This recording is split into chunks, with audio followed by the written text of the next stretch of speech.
Hi, this is Terry Healy bringing you some extraordinary transformation. Thank you everybody who's tuning in. You're listening to WVLP at 103.1 FM, also live streaming at WVLP.org. Today's show is brought to you by Ryan Eberhardt from Diamond Residential Mortgage. Don't assume that all mortgage companies are the same. They're not. Ryan has a profound concern for his clients and their families and their pocketbooks. So if you're looking for some mortgage financing, look him up. He's directly on Route 30 in Valparaiso. His address is 350 Northland Drive. His direct phone line is 219-707-8429. Ryan, thank you as always for supporting the show and supporting community radio. Today, it's been a little bit of a time since I've actually come out and had a wonderful live interview with people, so I'm very grateful for this. I have sharing the company of Andrew and Ari, and they are the owners of the Thornton Distilling Co.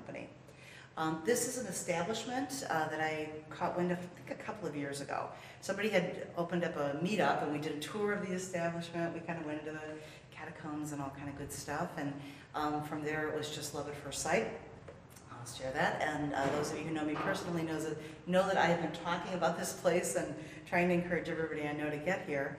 The reason what brought me here today for the radio show interview though is that I caught wind just watching through social media that these fellows were doing some wonderful things in the community, which is what I'm looking for when I decide to host a radio show, is somebody who's doing something to positively impact the lives of other people. And what they were talking about was the fact that they're doing a lot of hand sanitizer, and it kind of was just a lengthy list, an exhausting list of wonderful places that are being benefited by that. And we don't need to know all those places, but just all of the product that you're doing and you're putting out there in the world is just important stuff, especially now more than ever. So I'm gonna go ahead and turn the show over, and I guess the first question is, what made you guys think about starting to do this hand sanitizer, and how long have you been doing it? Well, we kicked off hand sanitizer production pretty early on after the social distancing guidelines were published and there was the stay-at-home order. So very quickly we realized that there'd be an opportunity for hand sanitizer, so we were able to pivot pretty quickly. Ari was able to put together a formula after doing some research in collaboration with the World Health Organization and the FDA, and we were able to get a product out, I think within, Ari, do you want to talk to that more? Like when, I think it was like after about a week and a half? Yeah, pretty quickly. The truth is, making sanitizer relies upon a lot of the same skills that distilling does. It involves dealing with obviously high strength alcohol, but doing so in a very, very precise and calculated way. And at the time, there was and there still is, a tremendous shortage of sanitizer. And first responders and hospitals and the people that really needed it to combat this pandemic were having a lot of trouble sourcing this. So in light of that, distilleries like ourselves, and there are distilleries all over the country that are doing this, have pivoted to hand sanitizer production because we have some of this existing expertise, as well as some of the necessary ingredients in-house. And so we're able to shift our production to helping those who need to get hand sanitizer. Wow. Because I think, in certain states, I'm in Indiana, you're in Illinois, we're starting to open up a little bit. I think in my view, it's almost like, do we still need it? So when you say it's still in high demand, I think I'm a little disconnected from that. So how is it that you're tentacling out? How do people find you or what you're doing, or how to get what you're providing? Primarily word of mouth. When we started posting it, started working with different police departments, fire departments, hospitals, and I feel like in those communities, the people that were in charge of sort of acquiring it for their organization would mention us to their peers at other organizations. So sure. There was a few larger fire departments and whatnot, like the fire chiefs put the word out, and then we just sort of got inundated after that from different police, fire, and then hospitals.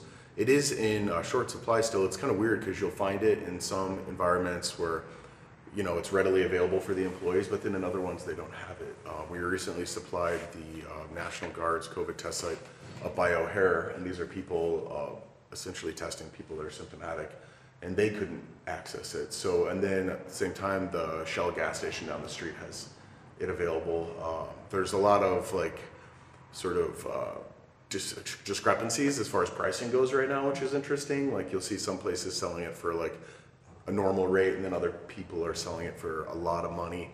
We made the choice early on to provide it for free to first responders, emergency service personnel.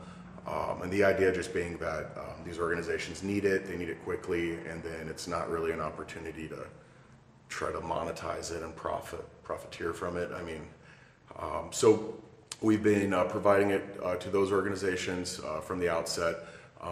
We're waiting on additional packaging. We're about to make it available to the general public. We're also going to provide it at no cost initially. We think there'll probably be a 1 or 2 bottle limit per person or per household. We haven't quite structured it yet, but we want to make sure that it's just a community sort of service endeavor. And we're also discussing maybe making it available for purchase to private business that would help underwrite the program. So. Yeah, got it. That's amazing. It's it's been keeping us busy and motivated, and you know, it's hard to stay motivated right now. So it's good when you have positive stuff to do that kind of just keeps you on your toes and busy, and it's been really fulfilling so far. So. By amazing, what I mean is like what I'm in tune to is the selflessness of it. You know, to say that you're open to even providing it to community 1 or 2 bottles at a time to anybody who shows up and feels the need to take it is just, that's a selfless.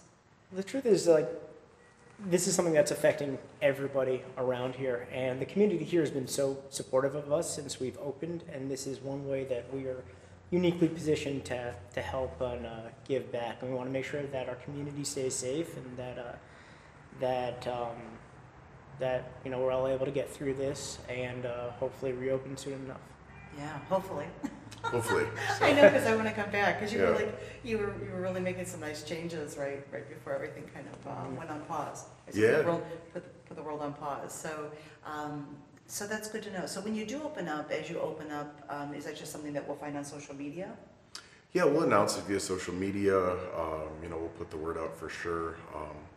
We're hoping that there's you know, a safe, responsible way to open up as quickly as possible, and just sort of waiting for the powers that be to give us the green light.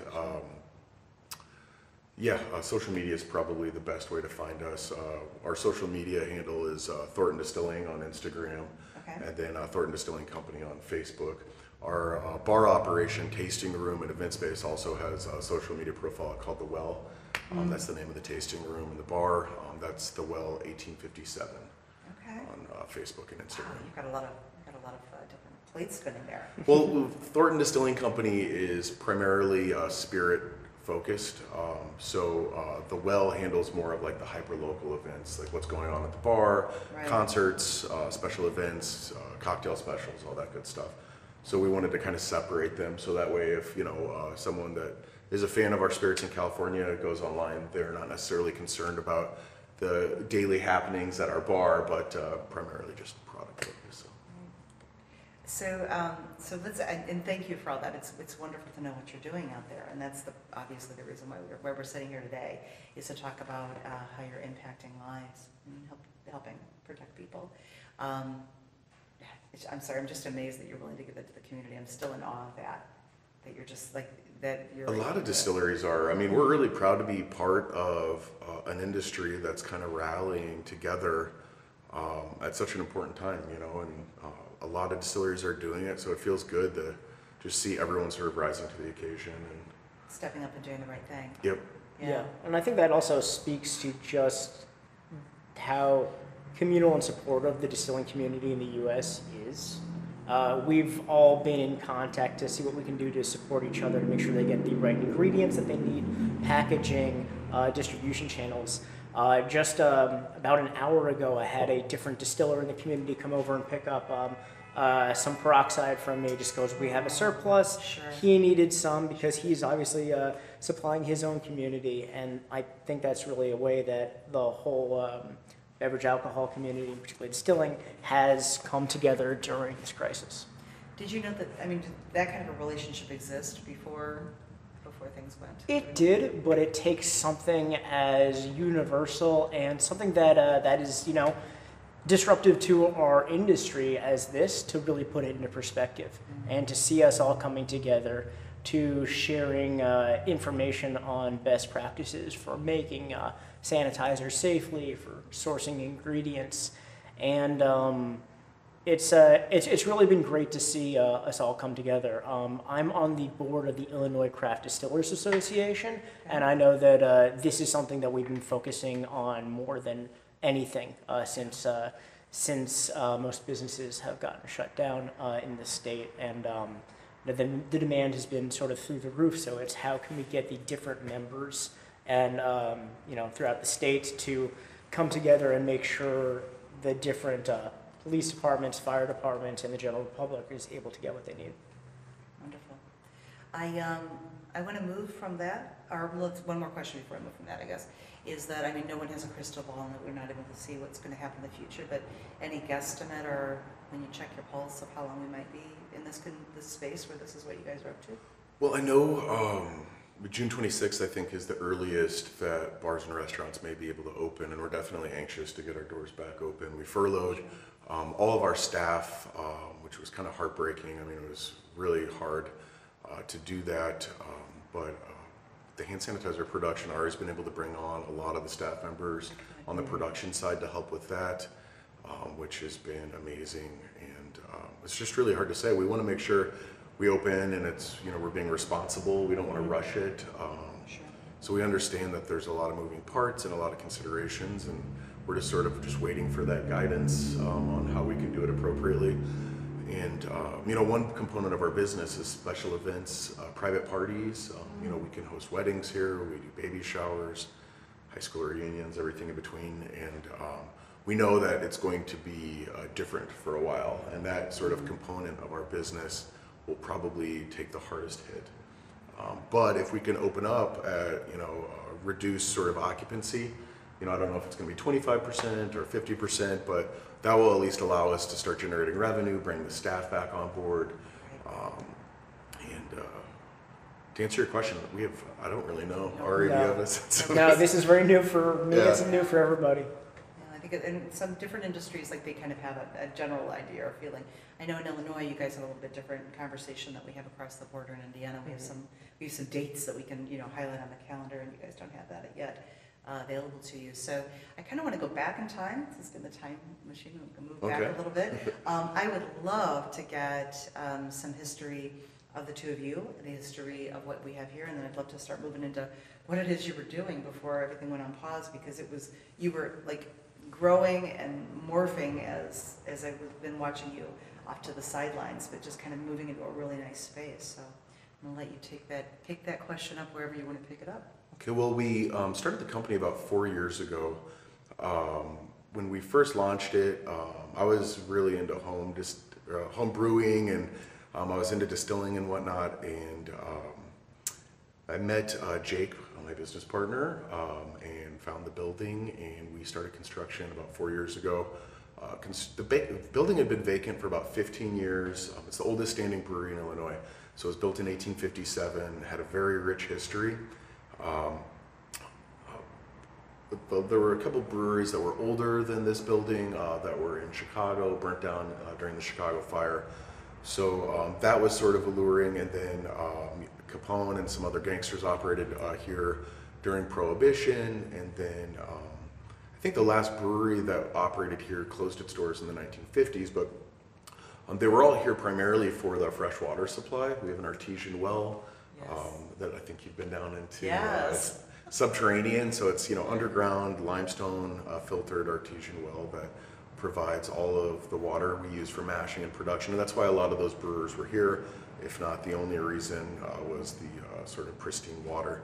So that was all very attractive to us, but the building was in a state of disrepair, so it took us about 2.5, 3 years worth of construction. We did a lot of it ourselves.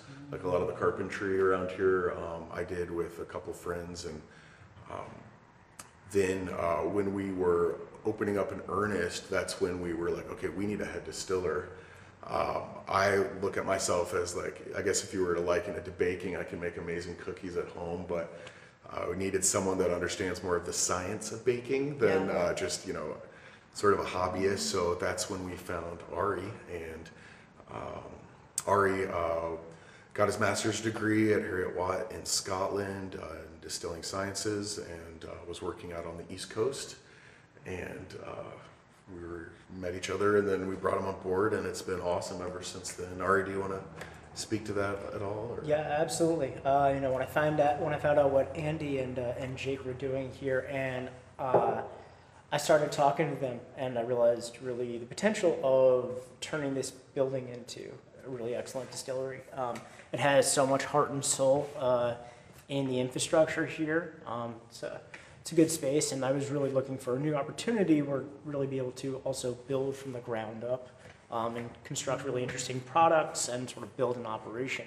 And when I came out here and saw the space in person and met with Andy and the rest of the team, I knew I really wanted to be part of this. And the rest is essentially history. Well, you fit very nicely together. It's like a nice partnership. Yeah, it's a kind of a nice dynamic duo. Yeah, it's a good vibe. So when you first acquired this, and I don't know if anyone can see from the back, we've got a great view of some of the equipment that's behind the glass. To me, it's fascinating. I don't understand what it is, but it's beautiful. Was all of that in place then when you guys started? No. Okay. This looks vastly different. Yeah, this space was a mixed-use industrial at one point. In the past 15 years or so, was an auto body shop. So basically concrete floors, but that actually gives you a very good groundwork for putting together a distilling production operation. Okay. Because it's nice high ceilings, nice level floor, and everything like that. So we did have to bring in all this equipment, and we've been putting it together over those past couple of years, and now we have a fully functioning distillery. Ari, is this your first opportunity to help something come from the ground up where you're getting the equipment, putting it in? Actually, yes. So as Andy alluded to, I have a bunch of brewing history, and then I did my master's in brewing and distilling science at Heriot-Watt, and before this I was working at a distillery in the Boston area. So I was able to join that with existing infrastructure, existing team, existing products and recipes, and really understanding how those things work together. But I was also looking for an opportunity where I'd be able to put my mark on every one of those aspects. So it's took a lot of research, a lot of applying some of the theoretical things that I knew from my master's program, as well as seeing them in action at the previous distillery, and putting it together to design a working facility. It took a while, but everything's come together. How exciting! It kind of is, yeah. It's very exciting.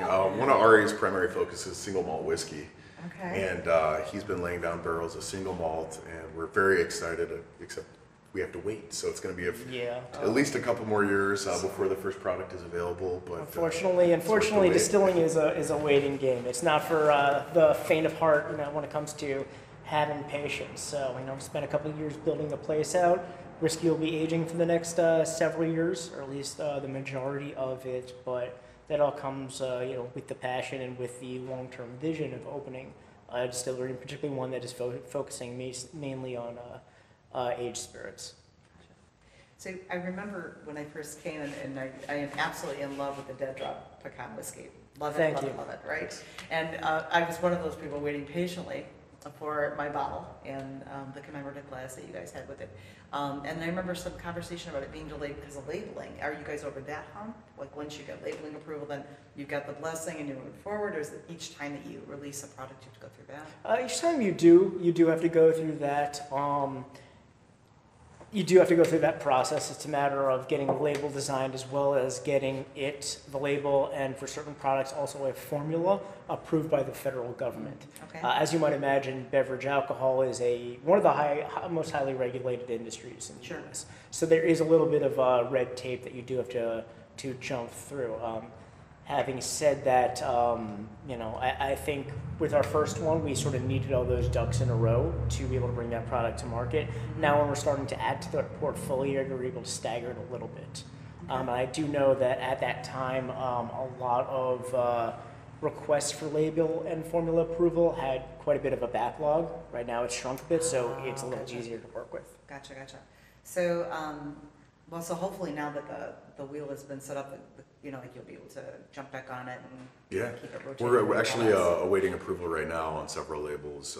So we're getting a bourbon label made, a rye whiskey label, a vodka label, and then a label for our absinthe. Okay. So those will be new products to look forward to. But yeah, we're just waiting on, once you get them approved, then you have to, have them printed and the whole like label design aspect. So it takes time, but it's just part of the journey. part of the process. Mhm. Yeah. Well, and maybe like you said, it's good if it's not as backlog, because I'm sure things are shifting for a lot of different Yeah. distilleries. So in addition to the whiskey, you've added gin, Correct. and then there's another product as well, but I'm not sure what that was. Yeah, a dark rum. So, Okay. Ari does the pecan whiskey, and then he does a Midwestern style gin, and then our dark rum was not going to be released. When all of this started, we figured we should add another SKU or another spirit offering, right? Because that's essentially what's keeping the lights on right now. It's our lifeblood, and so we made that available. Interestingly, as a distillery, we can only sell what we make.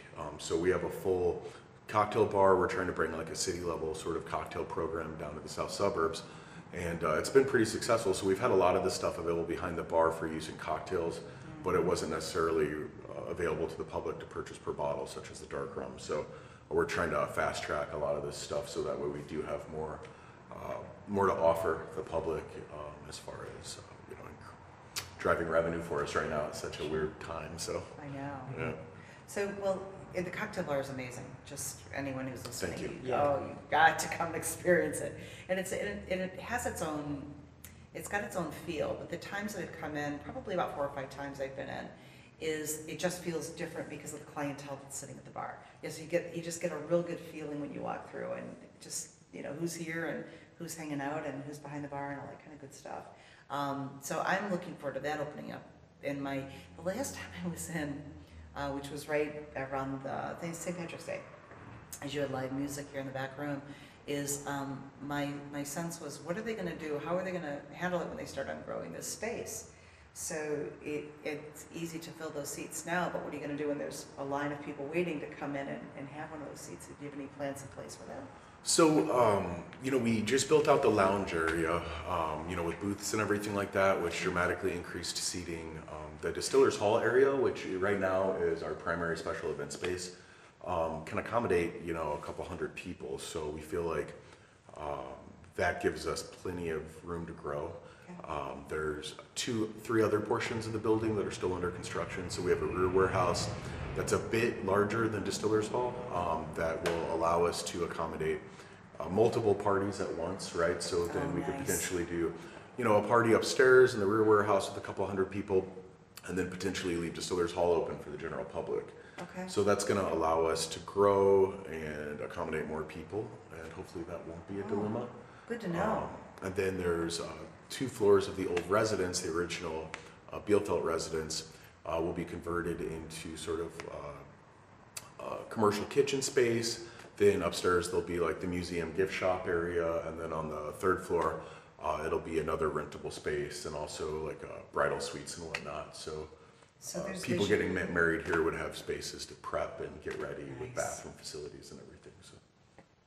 So then there's an intention then to have like a full service kitchen running like this is then?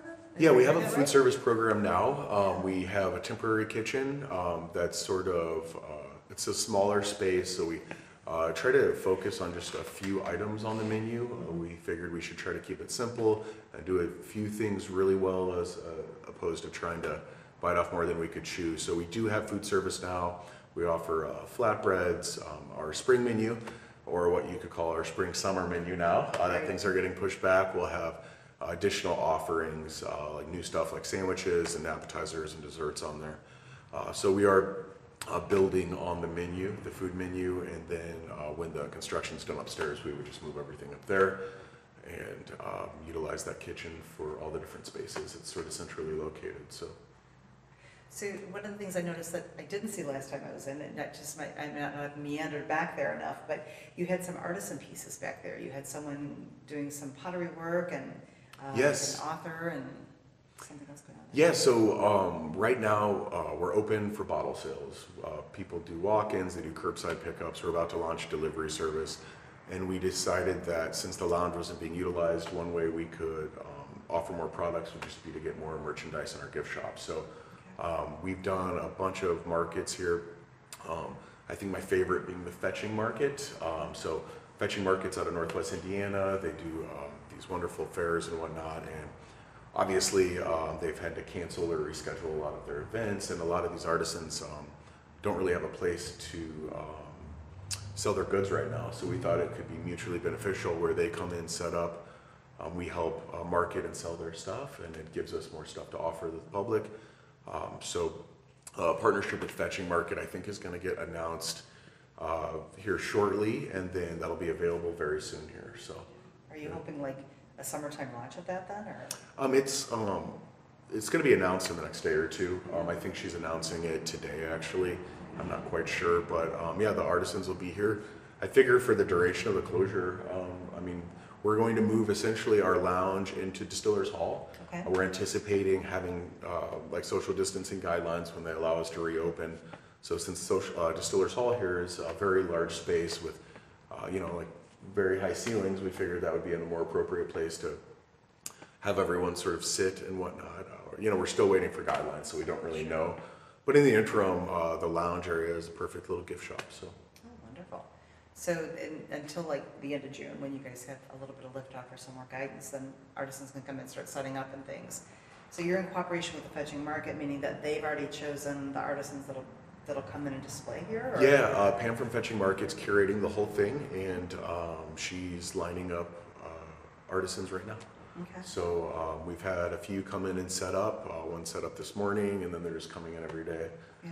And yeah, it's really cool, and we're going to be able to deliver their stuff as well. So if people order a bottle of gin and then want to pick up a gift for someone, all that will be made available.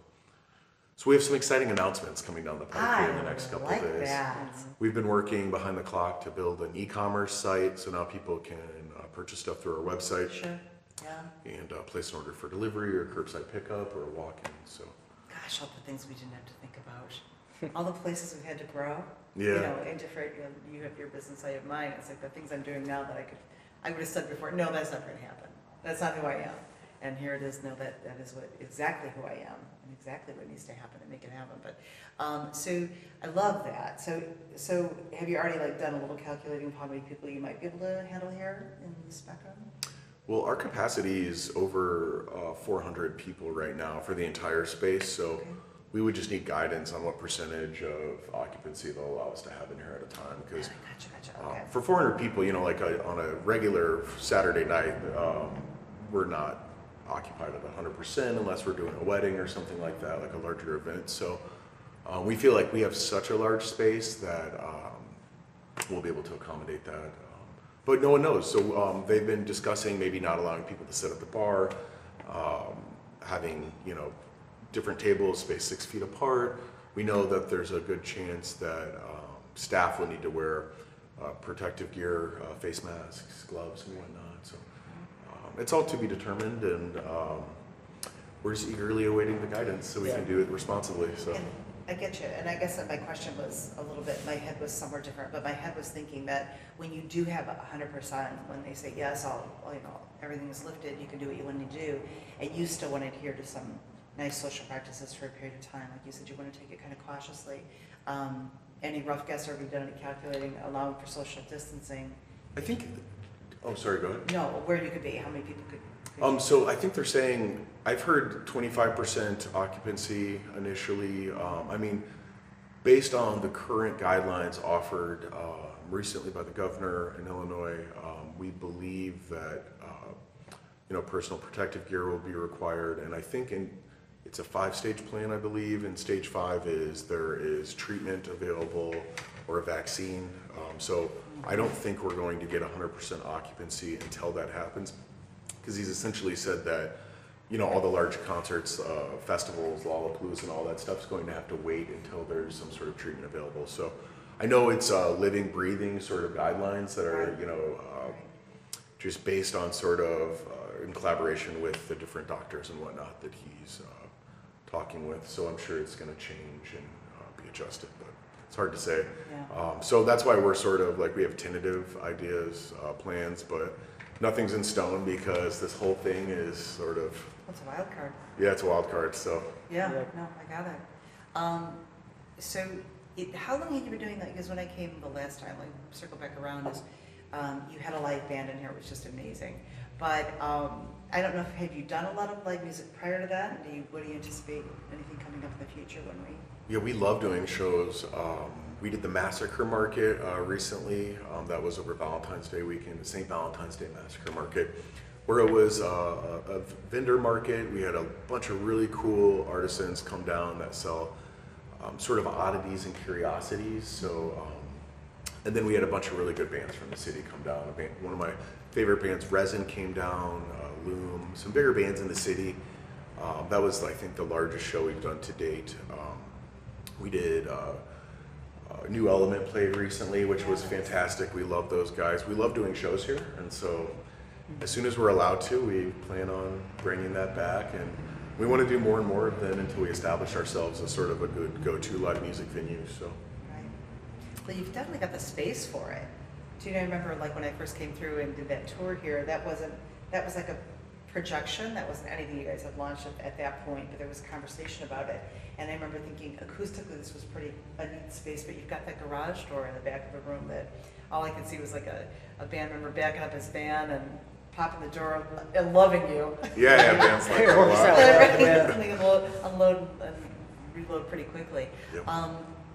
So I kind of want to move into something else that you'd mentioned too, and I didn't know, you said something about like having a museum. Yeah, so we have a bunch of different artifacts and items from the building's rich history. So, it being the oldest brewery in Illinois, there was, it started with Bielefeld Brewing Company. Then there's the whole Prohibition era where it was an illegal bootlegging facility, and then subsequent to Prohibition, 3 breweries opened up. They had a ton of different beer brands that were manufactured here. So I think we have about 50 or 60 labels from all the different beers that were produced here throughout the years. We have bottles, all sorts of. We just got a small, I think, a tin. It's like a 5-gallon little keg from Thornton Brewing Company from the 1930s, donated to us. One of the neighbors, Harry, he's in his 80s right now, had this thing sitting in his living room and wanted people to be able to appreciate it, so he donated it to our collection. Oh, cool. We've gotten a lot of stuff donated to us, from old beer crates to just all sorts of stuff, tap handles, stuff like that. So the Historical Society in Thornton has donated a ton of different photos Nice. from the 1800s all the way to now with the different breweries. Yeah, we also have a handful of memorabilia, things like article headlines during Prohibition that relate to the operation that was here.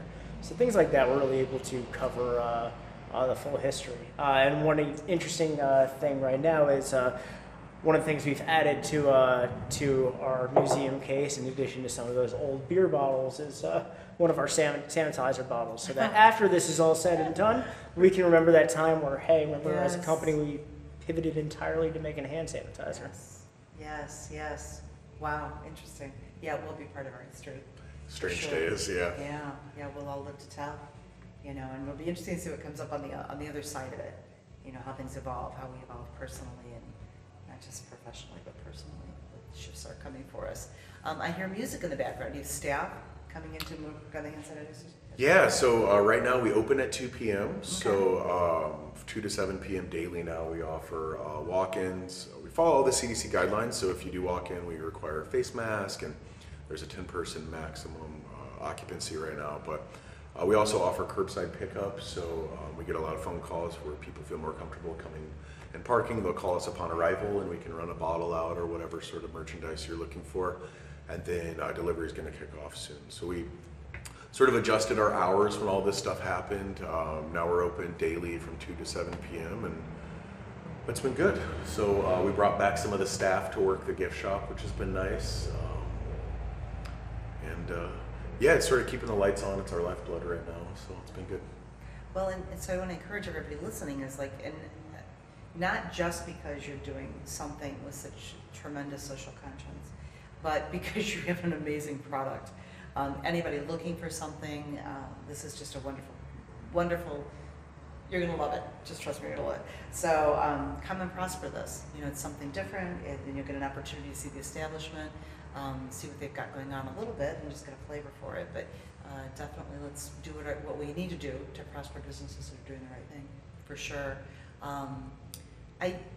So when again the pause button went on, were you already doing the events, like the weddings and the parties yet, or was that just kind of the Yes, post? we did a soft opening about a year and a half ago, maybe a little bit longer actually, and we were just sort of ironing out all the kinks in the operation, and then in December we did our grand opening, and since then we were sort of like doing really well. Full events calendar, private parties, the room has been booked for various weddings and other special events, private parties since December. So we've had to reschedule a lot of stuff, Sure. Which is unfortunate, but a lot of the people that have booked events are totally understanding, and obviously we can't do it even if we wanted to. So Right. It's been interesting having to reschedule that stuff, but yeah, things were going really well. Our sales were doing much better than projected, and I think, you know, we were just sort of taken aback like everyone else when this happened. Now we're just taking it on the chin like everyone else, and Right. trying to hang in there and survive it, and hopefully we'll be better and stronger because of it.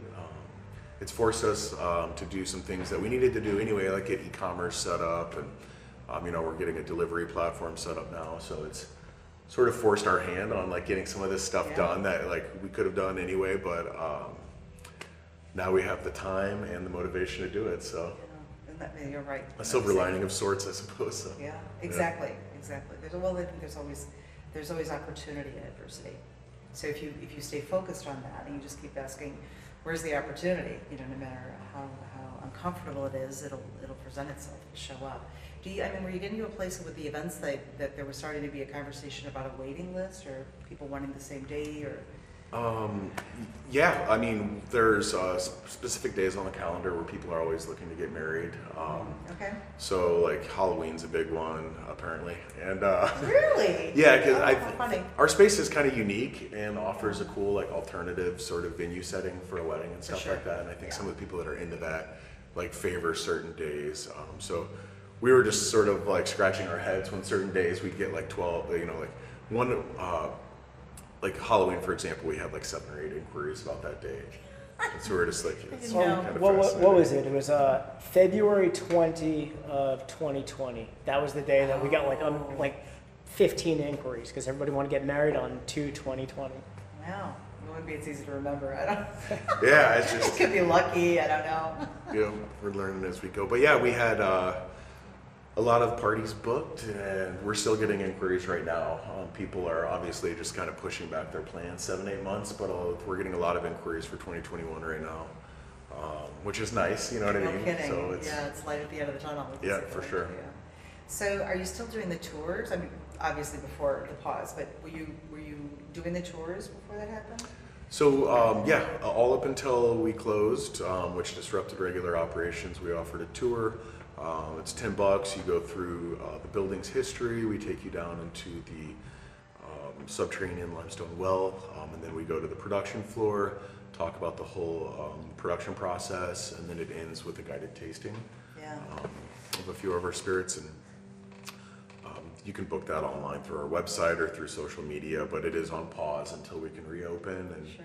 I didn't know you were conduct the still doing tours it. responsibly. Yeah, we had to sort of pull the plug on it just because it's just, we felt like it was inappropriate to do that right now. Sure, And, sure.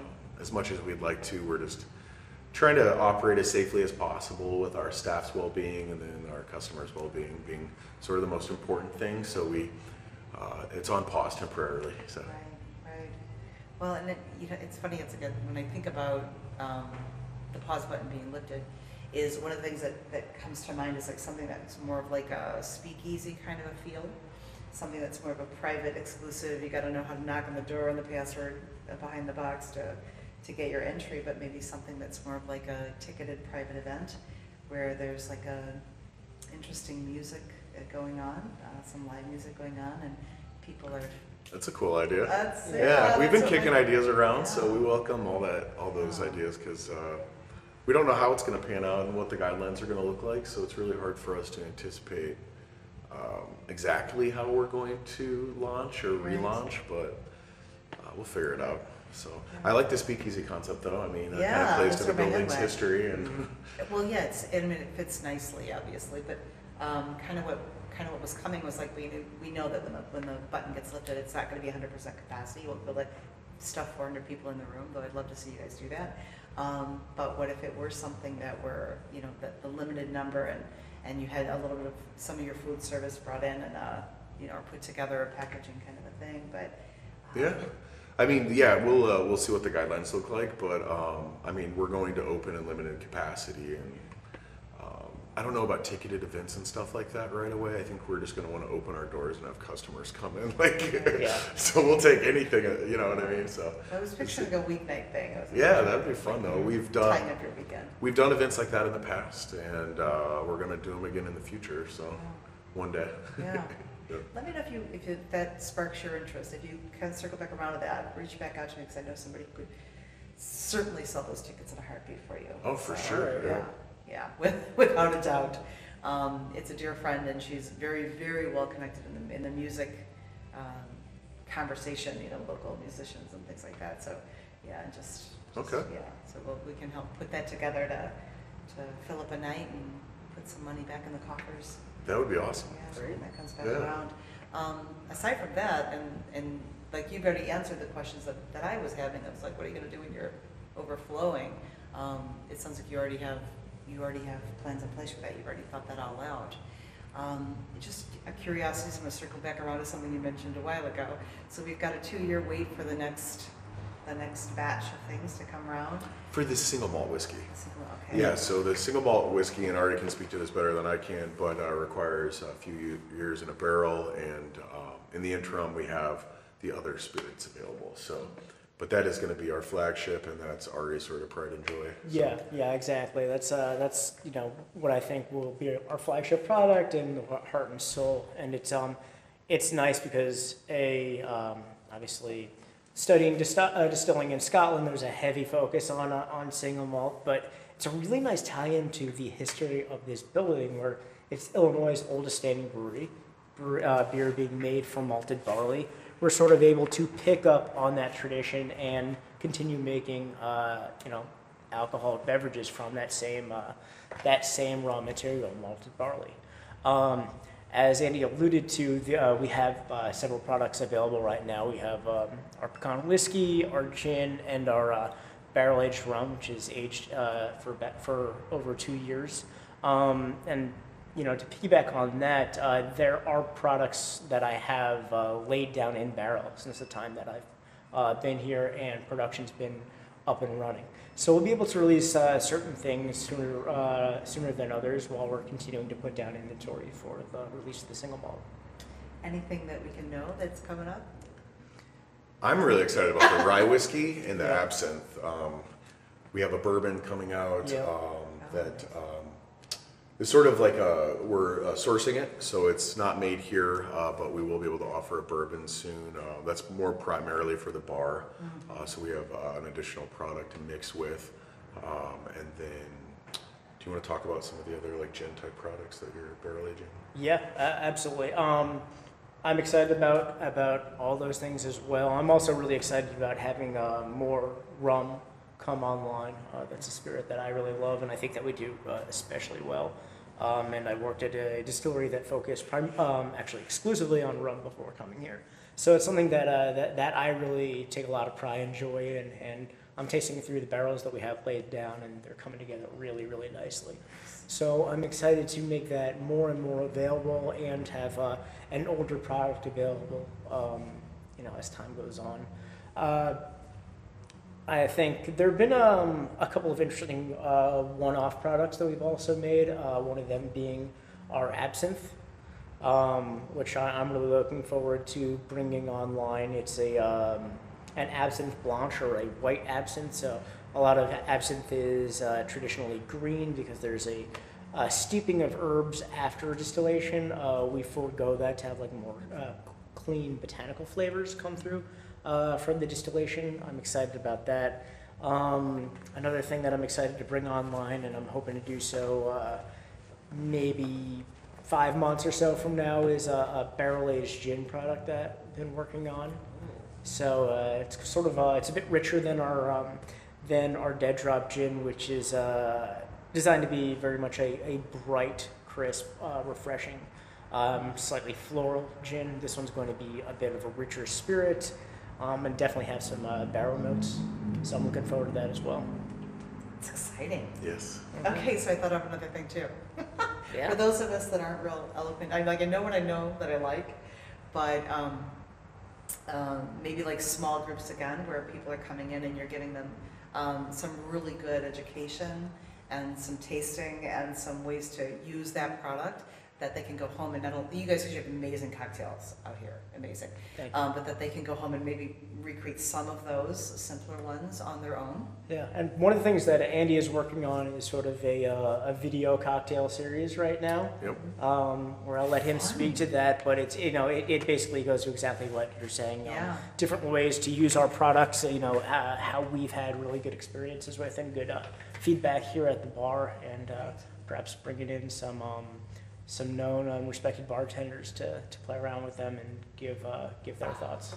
Yeah, we're right now in talks with a few different bartenders throughout the city that work at some pretty amazing craft cocktail bars and restaurants in the city to do virtual cocktail classes. So essentially just them taking our spirits and making a cocktail and showing everyone how to. And right now a lot of different places are doing that right now because everyone's closed, and so it's a perfect time to learn how to cocktail at home. So that's something we'll be announcing shortly here. So. Well, and I love that idea. And I think where my head was when it was called coming together for me was that I've never tried absinthe. I don't even know what it is. So I thought, if there were someplace I could go and somebody go, here it is, and here's what you do with it, and here's how you truly enjoy it, I would be real excited about something like that. So yeah, absolutely. Obviously, when we were back open, that was a pretty key part of our operation. Not only do we have a pretty intimate space with knowledgeable bartenders who've been trained to understand the production and the use of our different spirits, but we regularly had guided tastings that went in conjunction with the tours, where I would bring people back in the production space and really go over production, and then we'd do a tasting of each of the different spirits that we just talked about from like a production standpoint. And we have had cocktail classes here as well, so it's definitely stuff that we are hoping to build out as time goes on. With the absinthe, as soon as that label is approved and printed, we can put it on the back bar and start. On the new spring-summer menu, there's going to be an absinthe ritual on there, which will be a traditional pour that Ari's sort of curating right now. So you will be able to come in and try absinthe. And I'm pretty sure before then we should talk, because we could get you a sample of absinthe pretty easily. Okay. Yeah. So. Twist. Yeah, maybe after the interview we could. Yeah. That could happen. Yeah. I love it. Well, there's so much more going on here than I knew. Obviously, we never had the opportunity to even meet or really talk about what you guys have been up to and the expansion that you already had in place and the vision that you already had in place. Everything feels like a win. Everything that you described, nothing feels like you're heading astray. Sometimes we hear things like that. And we're like, it might not be the best choice for your business, but it all feels like you're making best use of the resources that you have and the space you have and what people want. What's different, what's not same old. Yeah, I feel like like I said, like the hand sanitizer and everything, like me personally, has been extremely motivating. Just like being able to do something, at a time where you feel like you have no control. There's no way to really wrap your mind around what's going to happen. So it's like you sort of like have limited options, but just being able to focus on doing something that's sort of like for us, it's just community outreach. It's been wonderful. I think the biggest downside has just been having to furlough our staff, because we're a small company and we built this thing up from the ground up, and all the staff has played such a huge part of that, and we're essentially a small family. So that's been, I think, the hardest part. We do have a GoFundMe set up for them, Okay. Which is if if you go to our social media sites, like the Well page or the Thornton Distilling page, there's links to it where it's just a GoFundMe that's sort of trying to generate funds for them so they can, hopefully when they come back, they're not too skinny and whatnot. You know what I mean? So, Well, everyone need a haircut, but yeah, everyone's gonna need a haircut and whatnot. So, but yeah, that's been the hardest part. But I'm just thankful that we have an opportunity to keep working on something, you know. So it's been good. And then like Ari's been coming down here every day, like just. It's been wonderful to see everyone rally together and for the cause. So it's unique experience, but there's definitely a silver lining. It's maybe once this is all done, be able to reflect back and pinpoint exactly what it is. But seeing everyone come together right now, I guess, is the really fulfilling. So yeah, I agree. Well, and I think there's in the world according to Terry, there's no accidents to things. So the fact that you're doing what you're doing as you're doing it, like again, because it really was amazing there when you said what your real intention and how you're going to distribute was, gives me more of an essence of how you guys are wired. You know what you've got. But all of that comes back exponentially. And we may not be able to go, oh, it's because they did this, you know, that all of this wonderful stuff will come. But I think you've got wonderful stuff coming in. You know, once the pause button gets lifted. Do you distribute at all? Do you any of that going on? So distribution was scheduled to start about 4 weeks ago. Okay. We partnered with a wonderful distributor up in Chicago, and then with the onset of the sort of stay-at-home order, we decided that you get one launch, one first impression, and it would be best to postpone it until after all of this. Yeah, agreed. Which is unfortunate timing, but you know, like I said, we're taking it on the chin just like everyone else. We're talking to a distributor right now in Northwest Indiana. When this thing is over, we plan to launch in the city. We plan to launch here locally in our backyard at different like liquor stores and whatnot, bars, restaurants, and then hopefully in Northwest Indiana as well. So. Wonderful. So for those out there listening that have not been here, can you give us the address? Tell us where you're located. It's 400 East Margaret Street in Thornton, Illinois. And you think, Indiana folks, this is not a far stretch. You're just kind of right over across the border and easy to get to and fro. So it's definitely worth the drive. Come and pick up some of the things that they have available. Let's keep this business prospered through this time because we want to. There's so much that we're going to be able to enjoy here once we're done with this conversation collectively. I want to thank everybody who's been tuning in. You've been listening to WVLP at 103.1 FM, also live streaming at WVLP.org. Today's show again brought to you by Ryan Everhart from Diamond Residential Mortgage. I want to thank Ryan, of course, for everything that he does to make sure that the conversations that need to get out in the world are coming out in the world. So Ryan, thank you for that. You can reach him if you need some mortgage financing, and his office is at 350 Northland Drive in Valparaiso, and his direct phone line is 219-406. Oh, that's mine. 219, sorry, Ryan. So this is my heck. 707-8429. No subliminal thing there, anybody. So nobody can call me. So yeah, reach out to him. He's a great resource for those sort of things. And thank you again to our guests. I've been speaking with Andy and Ari from the Thornton Distilling Company, and thank you so much. It was very enlightening. Thank you so much, Thank Terry. you.